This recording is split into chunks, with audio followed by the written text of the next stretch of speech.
먼저 저희 서로 인사하시면서 시작할까요? 반갑습니다. 잘 오셨습니다. 네, 함께 말씀 읽겠습니다. 다리오 왕 제2년 8째 달에 여호와의 말씀이 이도의 손자 베레기야의 아들 선지자 스가랴에게 임하니라. 이르시되 여호와가 너희의 조상들에게 심히 진노하였느니라. 그러므로 너는 그들에게 말하기를 만군의 여호와께서 이처럼 이르시되 너희는 내게로 돌아오라. 만군의 여호와의 말이니라. 돌아가리라. 만군의 여호와의 말이니라.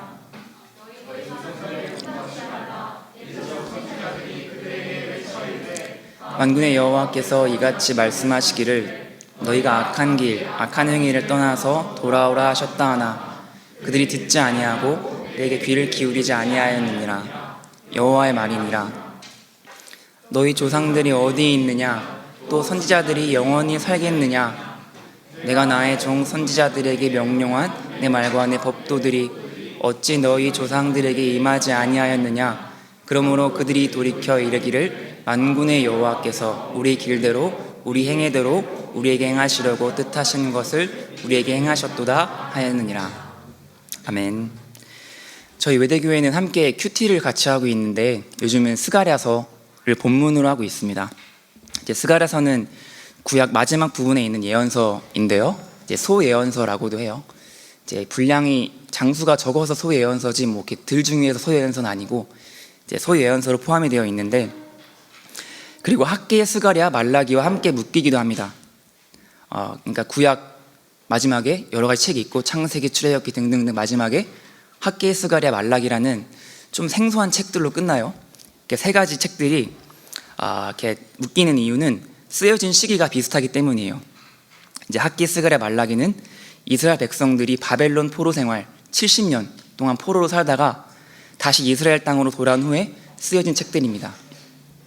하나님을 정말 사랑했던 다윗 왕, 그때 이스라엘은 전성기를 누리고 있었는데 그 후에 왕들이 하나님 보시기에 악을 행하고 또한 우상을 섬기며 이제 백성들도 따라서 우상을 섬기게 되면서 이제 이스라엘이 타락하기 시작했습니다. 하나님께서 그들에게 지속적으로 말씀하셨어요. 우상을 버리고 돌아오라. 그러나 이스라엘 백성들은 말을 듣지 않았습니다.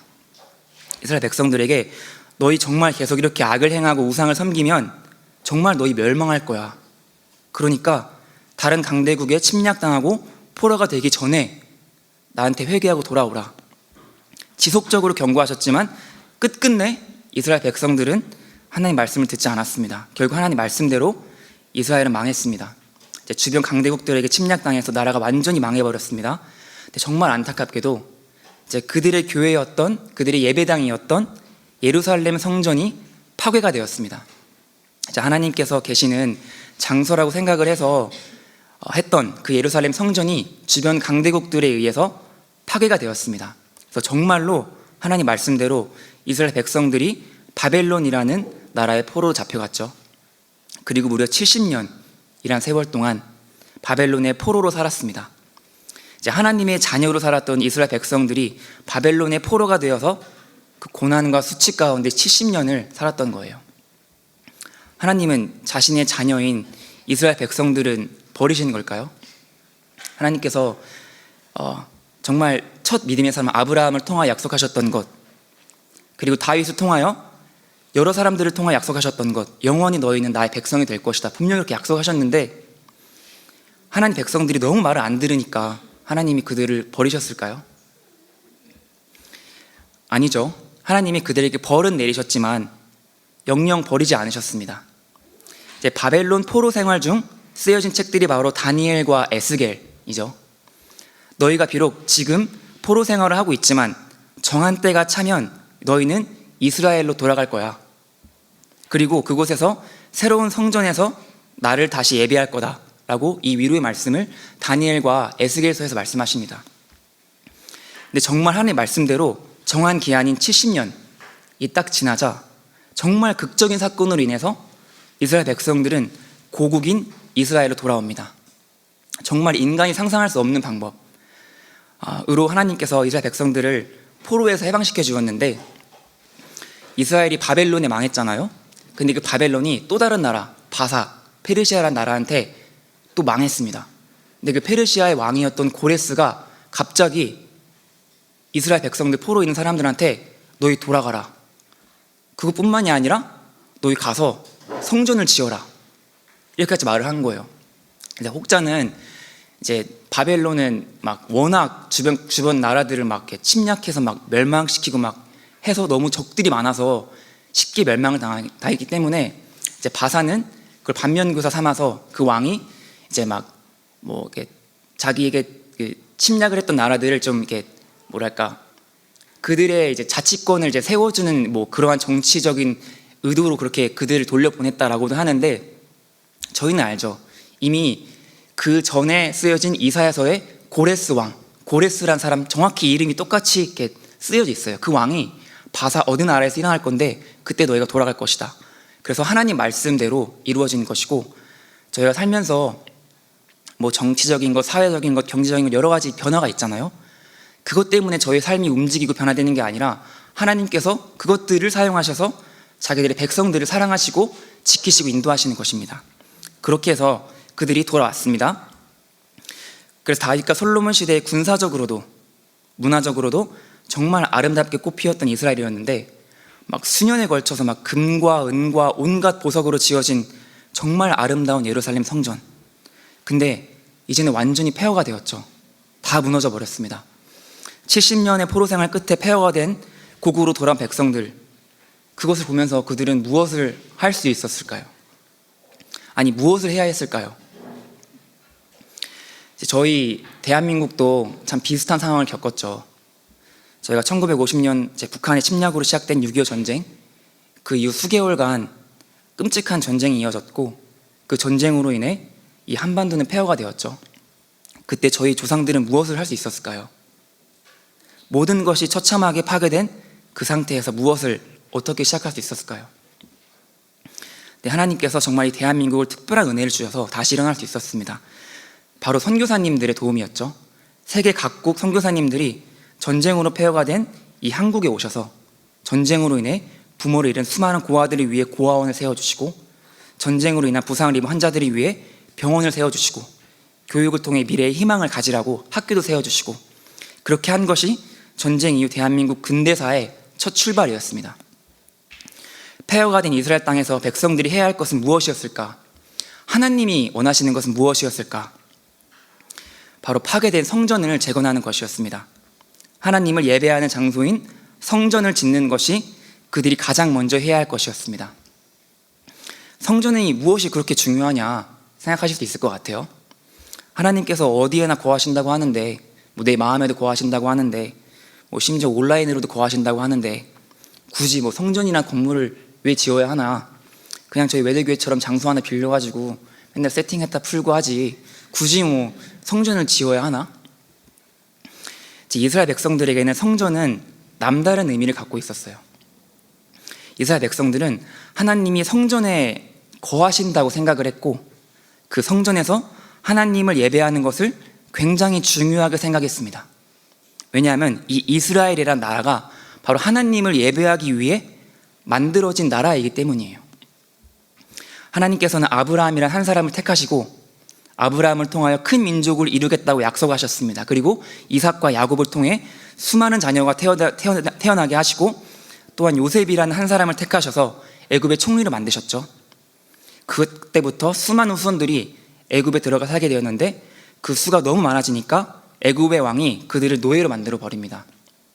그렇게 노예 생활을 수백 년 동안 하게 돼요. 그리고 하나님께서 모세라는 한 사람을 택하셔서 그들이 애굽의 노예로부터 해방을 시켜주십니다. 이것이 바로 출애굽이죠. 그리고 그 출애굽의 이유는 나에게 예배할 수 있게 하기 위하여, 그리고 너희를 나의 백성으로 삼고 나는 너희의 하나님이 되기 위하여 그들을 출애굽시키십니다. 이것이 그들을 노예에서 해방하신 이유였어요. 이 이스라엘이라는 나라가 하나님을 예배하기 위해 시작된 나라였습니다. 제가 이 스토리 어떻게 알고 있냐고요? 저희 교회에서 함께 공동체 성경 읽기로 통독을 하고 있어요. 그래서 이번 년 초부터 창세기, 출애굽기, 레위기, 민수기, 신명기 지나서 이 이야기들을 지나와서 제가 이렇게 알고 있습니다. 그래서 여러분도 정말 나중에 천국 가셔서, 우리 또 마지막 찬양에 천국 가야 된다고 했는데, 천국 가셔서 뭐 하나님이 이런 질문을 하시는지 모르겠어요. 너 성경 몇 번 읽었냐? 최소 한 번은 읽어야 되지 않겠어요? 최소 한 번은? 그래서 저희가 함께 읽는 그 공동체 성경 읽기 프로그램을 따라가시면 1년에 한 번은 읽을 수 있습니다. 그러면은 이 스토리를 다 아실 수 있어요. 그렇다면은 하나님께서 나를 하나님의 자녀로 부르신 이유가 무엇일까? 나를 하나님의 자녀로 택하신 이유가 무엇일까? 함께 말씀을 읽어보겠습니다. 이 백성은 내가 나를 위하여 지었나니 나를 찬송하게 하려 함이니라. 하나님께서 저희를 만드시고 이 땅에 살게 하신 이유, 하나님을 찬송하게 하기 위하여, 다른 말로 하나님께 예배하게 하기 위하여. 저희가 이 시간에 굳이 여기 이렇게 모인 이유, 각자 뭐 힘든 하루 보내고 또 특별히 요즘은 시험 기간이라서 좀 쉬고도 싶을 텐데 굳이 이 자리에 와서 이렇게 온 이유가 하나님을 예배하기 위해서 모였잖아요. 하나님께 찬양하기 위해서. 또한 저희가 모두 천국 가고 싶어 하죠. 찬양한 대로. 뭐 지옥에 가긴 싫잖아요. 천국 가면 우린 영원히 살죠. 영원히 살면서 무엇을 할까요? 천국에서 영원히 지난 동안 우리 무엇을 하면서 살까? 뭐 공부하면서, 일하면서, 게임하고 영화 보고 놀면서. 저는 공부하고 싶지는 않아요. 천국 가면은 공부는 안 하고 싶어요. 천국에서 우리는 영원토록 하나님을 찬양하고 예배하며 지낼 것입니다. 믿으십니까? 아침부터 저녁까지, 월요일부터 주일까지, 하루 종일. 정말 천국 가고 싶으세요? 하루 종일 예배 드려야 되는데, 일주일에 몇 번 드리는 것도 힘든데 진짜 천국 가면 하루 종일 드려야 되는데, 그래도 가야죠. 지옥에 가면 안 되니까. 참고로 이제 군대에서 만난 친구인데 VIP인데, 그 친구가 이제 믿음이 없는데 뭐 이참에 연락을 해봐야겠네요. 그냥 우스갯소리로 지옥이 재밌을 것 같대요. 왜냐면은 천국 가는 사람들 보니까 다 너무 재미가 없대. 재미없게 산대. 맨날 예배드리고 기도하고 뭐 재미가 없대. 근데 지옥 가는 사람들 보니까 재밌게 산대요. 막 이 세상에 즐길 거 다 즐기고 놀다가 지옥 가니까 막 재밌는 사람들이 못 다는 거예요. 근데 안타까운 현실이죠. 요즘 참 뭐 지옥이란 드라마도 막 있었던 것 같은데, 이 시대의 풍조가 그래요. 지옥을 미화해요. 마귀를 미화하고 정말 진짜 두려워할 것을 두려워하지 않게 하고, 그게 이 시대의 풍조입니다. 절대 그곳에 속으시면 안 됩니다.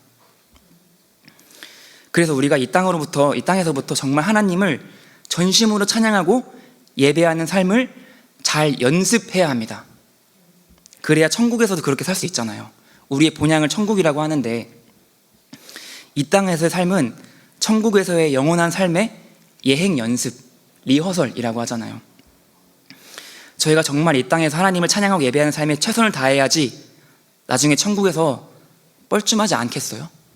정말 저희가 이 땅에서 그냥 가끔 예배 드리다가 천국 갔을 때 맨날 예배 드려야 되는데, 다른 사람들은 막 기뻐서 찬양하는 저는 막 뻘쭘해가지고 어떻게 예배 드렸더라? 그럼 안 되잖아요. 이 땅에서 연습을 하셔야 돼요. 정말 전심으로 찬양하고 예배한 연습을 정말 저희 마음을 다하여 하셔야 됩니다. 다시 스가랴 본문 돌아가서 하나님 말씀, 스가랴에게 임한 그때 다리오 왕 제2년 8째 달, 이때가 언제냐면 이스라엘로 포로 귀환을 한 후 15년이 지난 때였어요. 포로 생활을 끝나고 이제 이스라엘로 돌아간 후에 15년이 지났습니다. 그때까지도 아직 성전을 짓지 못하고 있었어요. 하나님께서 분명히 다른 선지자들을 통하여 너희가 이스라엘로 돌아가면 성전 다시 지어라 말씀하셨음에도 불구하고 15년이 지난 때에도 성전을 못 짓고 있었습니다. 왜일까요? 왜 그 긴 세월 동안 하나님께서 성전 지으라고 하셨는데 왜 못 지었을까요? 먼저 자신의 삶이 먼저 안정이 돼야죠. 내가 먹고 살기 바쁜데 어떻게 성전을 짓겠어요? 이제 막 이스라엘 땅으로 돌아왔는데, 이제 고국에서 70년 만에 돌아왔는데 정착을 하려면 얼마나 많은 것들을 해야겠어요. 저희가 한 동네에서 다른 동네로 이사를 해도 정말 해야 할 것들이 많잖아요. 막 짐도 옮기고 청소도 하고 인테리어도 하고. 저희도 곧 이사해야 되잖아요. 곧 이제 좋은 곳에 이사할 건데 정말 해야 될 것들이 얼마나 많은데, 한 나라에서 다른 나라 이동했는데 해야 될 것들이 얼마나 많겠어요. 아마 나의 삶의 안정이 우선되었을 겁니다. 하나님도 중요하고 성전도 중요하고 예배 드리는 것도 중요한데, 근데 그걸 하려면 먼저 내 삶이 안정이 되어야 되잖아요. 우선 내 마음에 여유가 있어야 예배 드리고 할 거 아니에요? 여러분, 근데 저희가 정말 하나님의 자녀라면, 저희가 정말 하나님 믿고 사는 사람들이라면 우선순위가 분명해야 합니다. 내 공부하는 것도 중요하고 가정을 꾸리는 것, 돈 버는 것, 나의 미래 설정하는 것 중요해요. 중요한데 그것이 하나님을 예배하는 것을 앞서면 안 됩니다. 하나님 예배하는 것이 그 다음으로 우선순위가 밀리면 안 돼요. 그것이 하나님 기뻐하시는 삶이 아닙니다. 저희가 너무 좋아하는 말씀이 있죠. 함께 요한 3서 말씀 읽겠습니다. 사랑하는 자여, 내 영혼 잘됨 같이 내가 범사에 잘되고 강건하기를 내가 간구하노라. 하나님을 믿으면 내 영혼이 잘되고 내가 범사에 잘되고 강건하는구나. 그러니까 내 영혼 잘되고 내가 범사에 잘되고 강건하구나. 그러니까 강조되는 게 내가 범사에 잘되고 강건한 게 아니라 내 영혼이 잘되는 게 먼저인 거예요. 내 영혼이 잘돼야 그 다음에 범사가 잘되고 강건하는 것이지, 내 영혼이 잘되는 것이 없이 범사에 잘되고 강건하기만 하면은 그렇게 이 땅을 살면 무엇합니까? 저희가 또 좋아하는 말씀이 있어요. 함께 마태복음 말씀 같이 읽겠습니다. 그런즉 너희는 먼저 그의 나라와 그의 의를 구하라. 그리하면 이 모든 것을 너희에게 더하시리라. 여기서 마찬가지로 그런즉 너희는 먼저 그의 나라와 그의 의를 구하라. 그리하면 이 모든 것을 너희에게 더하시리라. 이 말씀이 이것인가요? 너희는 먼저 그의 나라와 그의 의를 구하라. 그리하면 이 모든 것을 너희에게 더하시리라. 이 모든 것을 너희에게 더하시리라의 포인트가 있는 말씀이 아니죠. 너희가 먼저 그의 나라와 그의 의를 구하라. 그러면 너희가 필요하다고 생각하는 그것들 다 더해주겠다. 이제 예배를 통해서 인생이 바뀐 사람이 한 사람이 있습니다. 저희가 잘 알고 있는 이제 래퍼 BY죠. 래퍼 BY 이제 랩 가사에 말씀도 이제 있고 참 이제 하나님 믿는 신앙 이야기도 잘해서 그냥 믿음 좋은 사람인 줄로 알고 있었는데, 이 정도로 하나님을 사랑하고 예배를 중요하게 여긴 사람인지는 몰랐습니다. BY가 한 청소년 집회에서 나눈 간증 내용인데, 이제 BY가 원래 꿈이 없었다고 해요. 그래 중학생 때는 방황도 많이 했다고 해요. 그런데 고등학교 시절 그쯤 꿈이 생겼다고 해요. 어린 시절부터 교회 생활을 열심히 했고 고등학교 시절에는 뭐 부회장, 회장 이런 것을 도맡아서 했다고 합니다. 그리고 이렇게 고백을 합니다. 고등학교 때 기도를 많이 했어요. 꿈이 생기기 전까지 교회 활동을 많이 했어요. 어릴 때 신앙생활하는 게 진짜 중요해요. 제 인생 경험으로 돌아보니까 이 신앙생활은 공부보다 진짜 중요해요. 그러니까 청소년들에게 하는 이야기예요. 교회 안에서 성경도 많이 읽고 기도의 방향 등 신앙생활에 도움이 많이 주었어요. 그러다가 고1 때 꿈이 생겼는데 음악을 만드는 것이었어요. BY가 이렇게 청소년 친구들에게 고백을 합니다. 한 시상식에서 BY는 수상 소감으로 요한복음 1장 1절부터 3절 말씀을 읽었어요. 이 말씀이에요. 태초에 하나님이 계시니라. 이 말씀이 하나님과 함께 계셨으니 이 말씀은 곧 하나님이시니라. 그가 태초에 하나님과 함께 계셨고 만물이 그로 말미암아 지은 바 되었으니 지은 것이 하나도 그가 없이는 된 것이 없느니라. 이것을 세상 방송인 엠넷에서 선포를 했습니다. 아마 처음이자 마지막 아닐까요? 정말 그 세상 방송에서 이 말씀이 선포되어지는 것이. 저희가 BY의 간증을 몇 번 듣긴 했지만 정말 놀랍죠. 한때는 정말 진짜 예배란 예배는 모두 참석했다고, 뭐 새벽 예배, 수요 예배, 금요 예배, 아침 예배, 오후 예배, 저녁 예배. 그러니까 정말 하나님 예배하는 것을 사랑하는 사람을 하나님께서 어떻게 높여주시는지를 보여주는 아주 좋은 예시인 것 같습니다. 그래서 저희 교회에도 이제 자매 BY가 있어요. 교회에서 또 공연도 종종 하고, 그래서 한번 들어볼까 생각도 했는데 미리 말을 못해서 못 들어보겠는데, 아무튼 BY 랩을 잘하시는 자매님이 저희 교회도 계시더라고요. 그래서 저희가 정말 인생에서 최소한 한 번쯤은 정말 저희가 하나님을 예배하는 일에 나의 모든 것을 투자하는 시간이 꼭 필요합니다. 정말 저희 평생에 저희가 하나님 예배하며 살겠지만 정말 특별히 더 시간을 쏟고 마음을 쏟고 예배에 집중하는 시기가 인생에 꼭 필요해요. 이제 저희 아내 되시는 이제 오전도사님 첫째 언니 이야기인데, 지금은 이제 음악 선생님이세요. 음악 선생님이시고 한데, 이제 그분의 이제 이야기를 들었는데 정말 수년 동안 임용고시를 하셨다고 해요. 근데 워낙에 머리 좋으시고 하셔서 금방 붙으실 줄 알았는데 계속 떨어지셨다고 하더라고요. 그래서 첫째 언니께서 그냥 마음에 다짐하셨다고 해요. 내가 그냥 정말 반년 동안 공부 안 하고 진짜 그냥 예배에 봉사란 봉산 다 하겠다, 그냥 예배에만 집중하겠다라고 해서 정말 한 반년간을 교회에서 하는 모든 일을 도맡아 했다고 해요. 그분이 손재주가 있으셨는데 뭐 교회 데코레이션이랄지 뭐 정말 교회에서 할 수 있는 봉사는 반년 동안 다 하셨다고 해요. 그리고 아마 그 다음에 합격을 하셨을 겁니다. 지금은 이제 음악 선생님으로서 학교 학생들 가르치고 또 선교 사역도 하시고 무엇보다 4명의 자녀를 기르시면서 지내고 계신데, 물론 이렇게 하나님께 6개월 헌신하면 임용고시 합격하겠다 이런 방정식은 아니겠지만 최소한 하나님이 그 시간을 얼마나 기뻐하셨을까.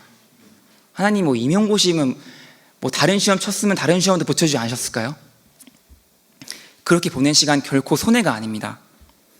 내 눈에는 손해처럼 보일 수도 있고 세상 가치관으로는 손해이고 어리석은 것처럼 보일 수 있지만 하나님께는 절대로 손해가 아닙니다. 하나님께서는 저희가 예배드리는 모든 순간을 기억하고 계십니다. 나는 그냥 왔다고 생각하지만 하나님께서는 저희가 그냥 온 것이 아니에요. 정말 독생자 예수님을 십자가에 죽이시면서까지 저희를 이 예배의 자리로 인도하신 것입니다.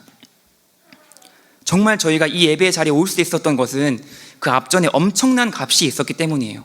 저희가 그냥 어쩌다가 이 자리에 온 게 아니라 나는 시간이 남아서 다른 할 일이 없어서 이 자리에 온 것이 아니라 정말 예수님의 죽음이라는 엄청난 값이 지불되었고 저희는 그 희생 값으로 인하여 십자가의 피의 값으로 인하여 이 자리에 올 수 있었던 것입니다.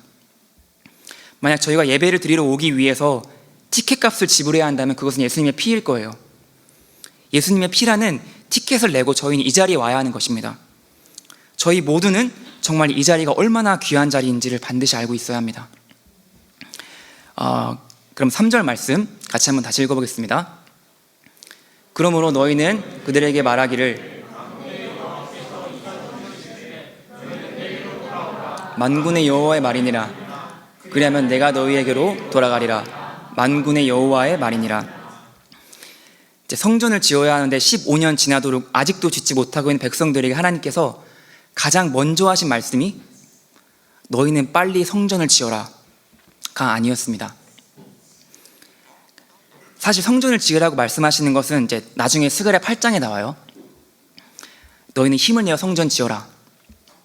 근데 하나님께서 가장 먼저 말씀하셨던 것은 너희는 내게로 돌아오라 였습니다. 너희는 내게로 돌아오라. 이 말씀의 의미가 무엇일까요? 이스라엘 백성들이 이미 이스라엘로 돌아왔잖아요. 근데 또 내게로 돌아오라고 말씀하신 이유가 무엇일까? 이것은 그들이 마음을 돌이켜야 함을 의미합니다. 다른 말로 회개해야 된다. 그동안 하나님 멀리하고 우상을 섬기고 예배 등한시하는 것, 세상을 사랑하고 조상의 악한 습관을 따라서 했던 것들을 회개하라. 이 회개란 것이 정말 저희 신앙생활에서 아주 중요합니다. 이 시간에 많이는 못 나누겠지만 정말 저희가 회개라는 것이 정말 저희 마음속에 딱 자리를 잡고 있어야 하나님과의 관계가 열리기 시작합니다.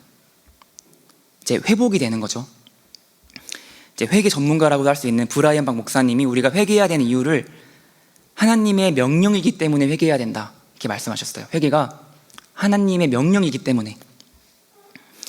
예수님의 길을 예비했던 세례 요한이 처음 선포했던 말씀, 마태복음 말씀, 회개하라, 천국이 가까이 왔느니라.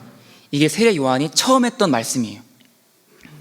예수님께서도 복음을 전파하시기 시작하실 때 가장 먼저 하셨던 말씀, 마태복음 4장 말씀, 그때부터 예수께서 비로소 전파하여 이르시되 회개하라, 천국이 가까이 왔느니라.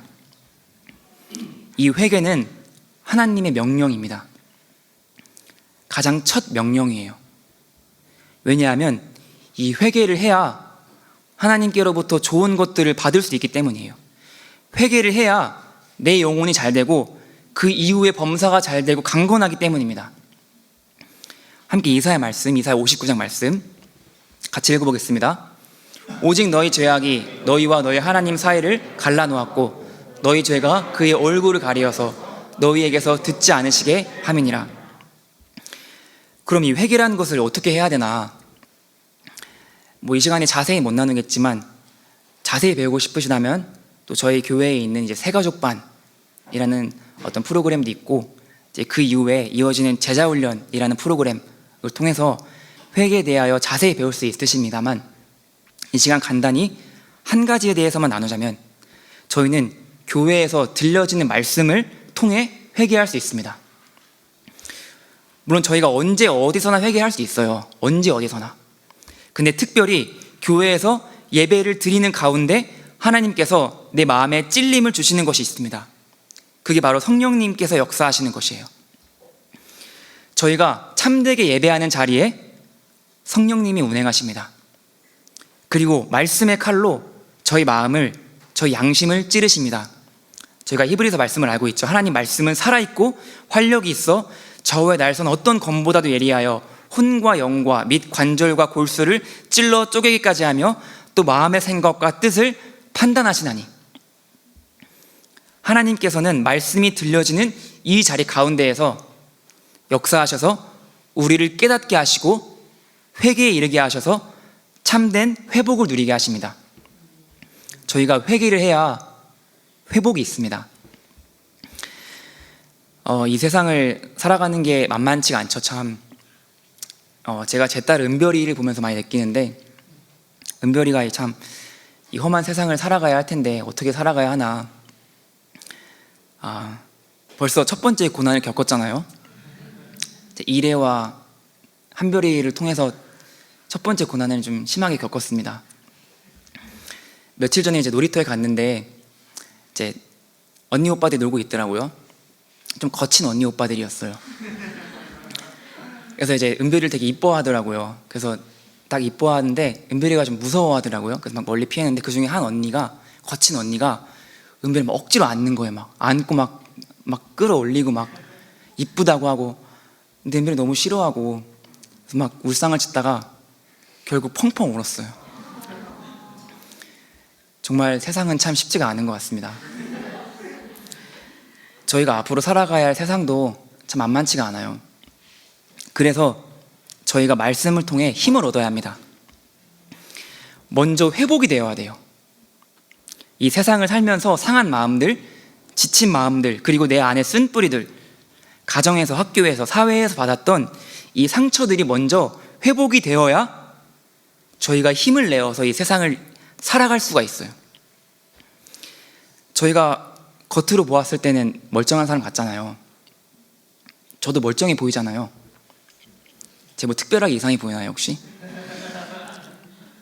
뭐 그럴 수도 있고. 네.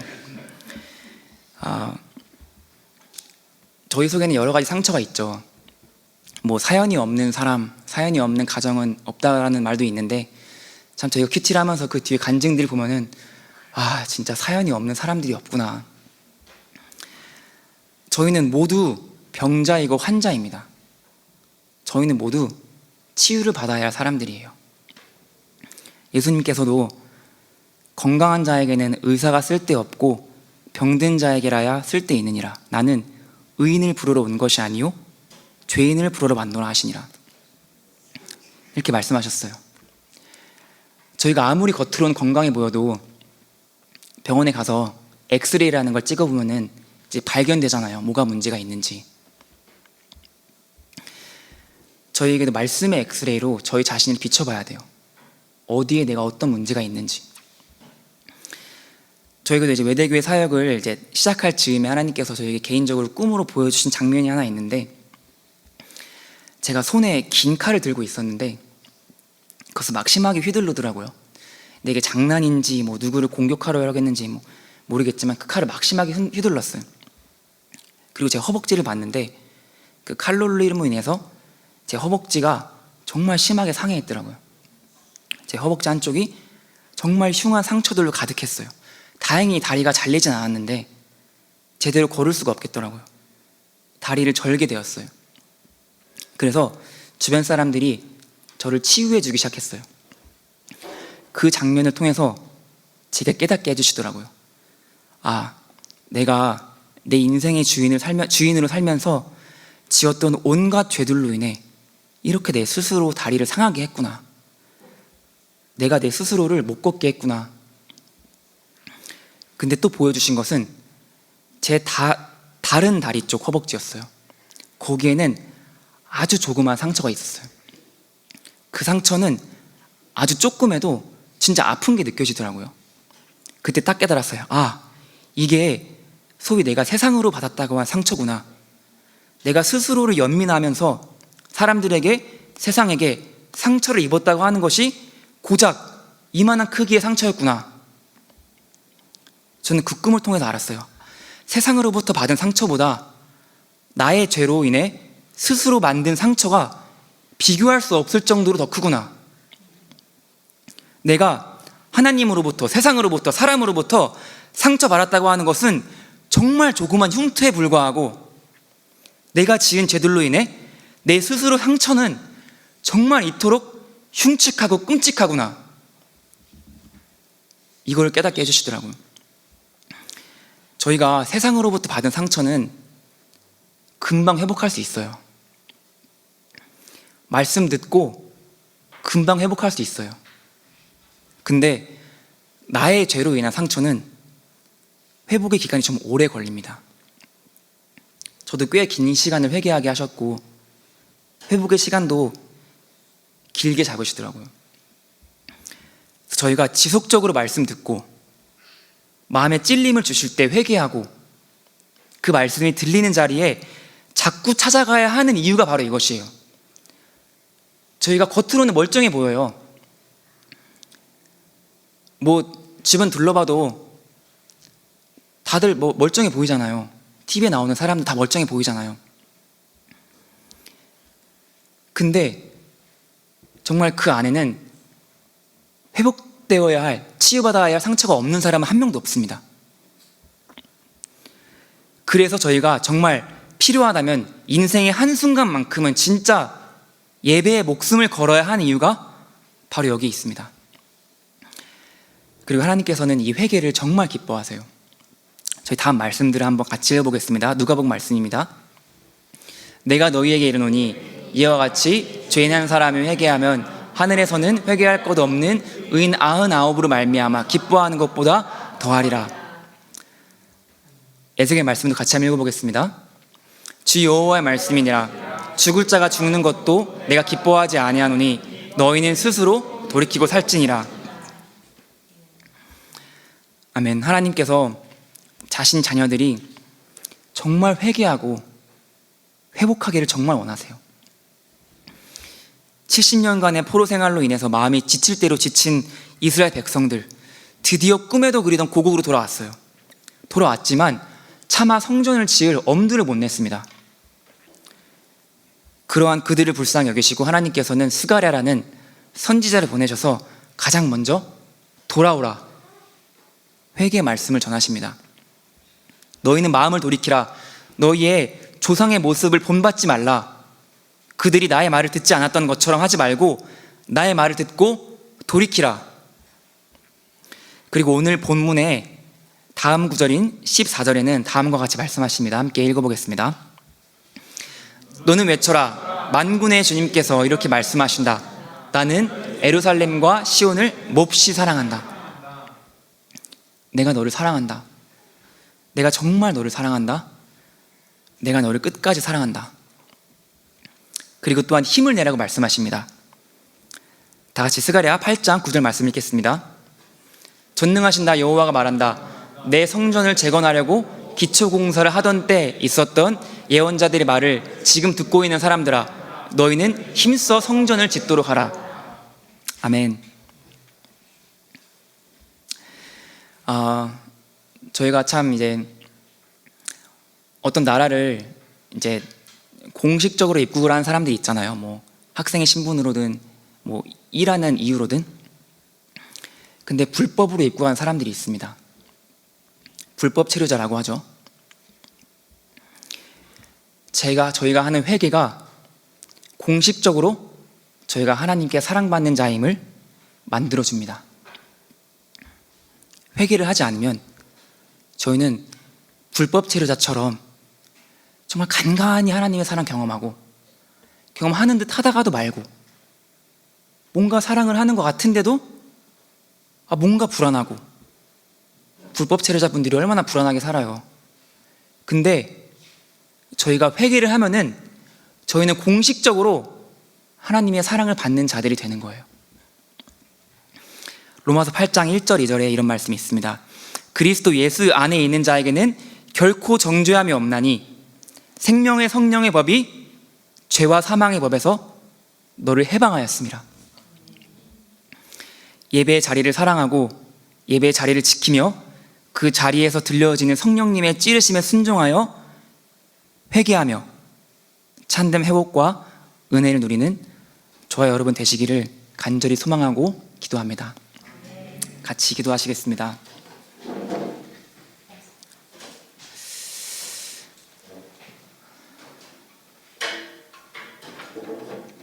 하나님, 정말 저희가 스스로 이 예배의 자리로 온 것 같지만 절대 저희는 이 예배 자리에 올 수 없는 자임을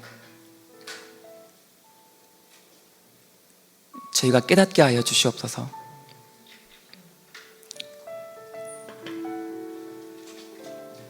정말 이 예배가 자리가 얼마나 귀한지 그 70년의 포로 생활을 통해 깨달은 자들처럼 깨닫게 하여 주시고, 정말 저희가 이 예배의 자리에서 들려지는 말씀들, 사랑의 말씀, 회복의 말씀들을 정말 저희가 전심을 다하여 그 자리를 사모하며 예배의 자리를 지키는 자들 되게 하여 주시옵소서. 함께 기도하시겠습니다.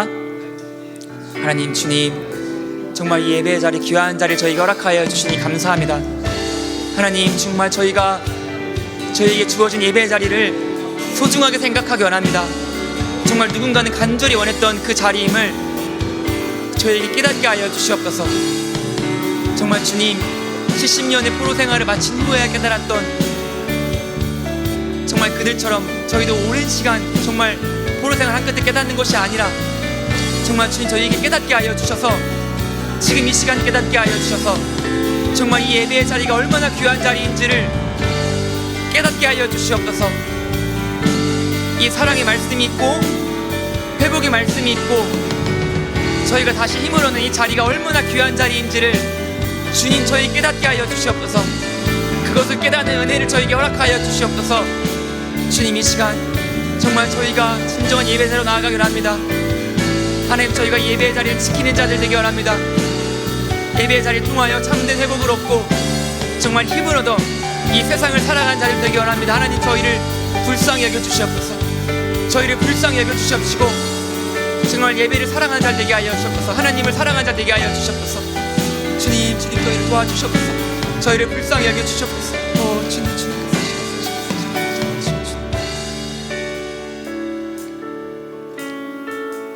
주를 위한 이곳에 주를 위한 이곳에 예배하는 자들 중에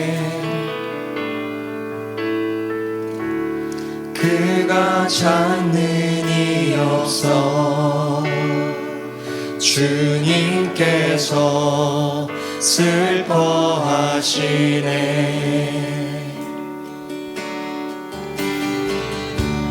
주님이 찾으시는 그 한 사람 그의 예배자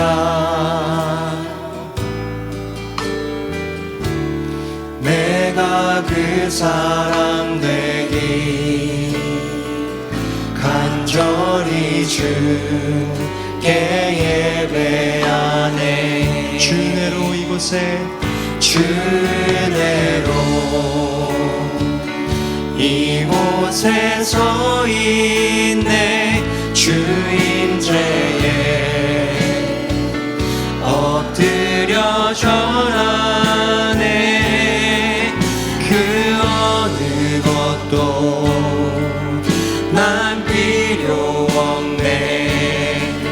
주님만 경배해. 주인애로 이곳에 서 있네. 주임제에 엎드려 절하네. 그 어느 것도 난 필요 없네. 주님만 경배해. 주내로 이곳에 서 있네. 주임제에 엎드려 절하네. 그 어느 것도 난 필요 없네. 주님만 경배해. 주인애로 이곳에 서 있네. 주임제에 엎드려 절하네. 그 어느 것도 난 필요 없네. 주님만 경배해.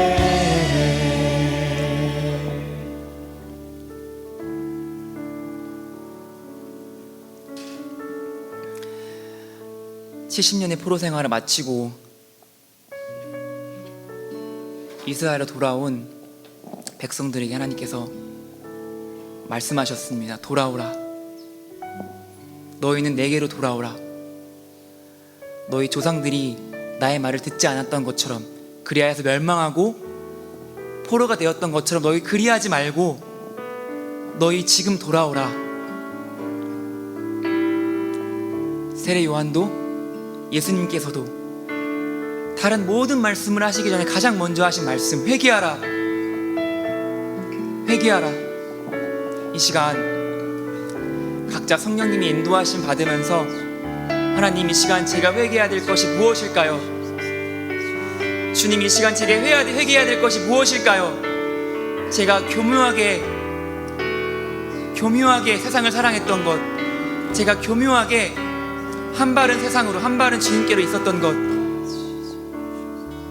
정말 나쁜 것은 아니지만 그렇지만 좋다고도 할 수 없는 그것을 제가 하고 있었던 것, 또는 정말 주님 앞에 부끄러운 죄, 이 시간 각자 성령님이 인도하심을 받으시면서 하나님께 회개하는 시간 갖겠습니다. 입술로 고백하시면서 회개하시겠습니다.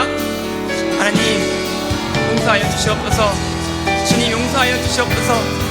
주님을 사랑하지 못하고 정말 미워하며 정죄하며 하나님, 정말 저의 판단으로 다른 사람들을 보며 하나님, 주님 정말 하나님의 눈으로 바라보지 않고 제 생각을 바라봤다는 것을 용서하여 주시옵소서. 남을 판단하고 사랑하지 못했던 것을 용서하여 주시옵소서. 하나님, 제가 정말 주님 정말 이 시교한 죄와 피 흘리기까지 싸우지 못하는 것을 용서하여 주시옵소서. 제가 너무나 쉽게 무너지고 넘어졌습니다. 제가 너무나 쉽게 포기했습니다. 주님 용서하여 주시옵소서. 용서하여 주시옵소서. 주님 제가 이 죄에 너무나 쉽게 포기하고 넘어졌습니다. 용서하여 주시옵소서. 주님께서 그토록 오랜 기간 저에게 말씀하시고 조심하라 경고하셨는데 제가 그것을 정말 진심으로 받지 못하고 하나님 제가 정말 뒤늦게나마 고백하며 회개하는 것을 주님 받아주시옵소서. 주님 저의 죄를 용서하여 주시옵소서. 저의 죄를 용서하여 주시옵소서.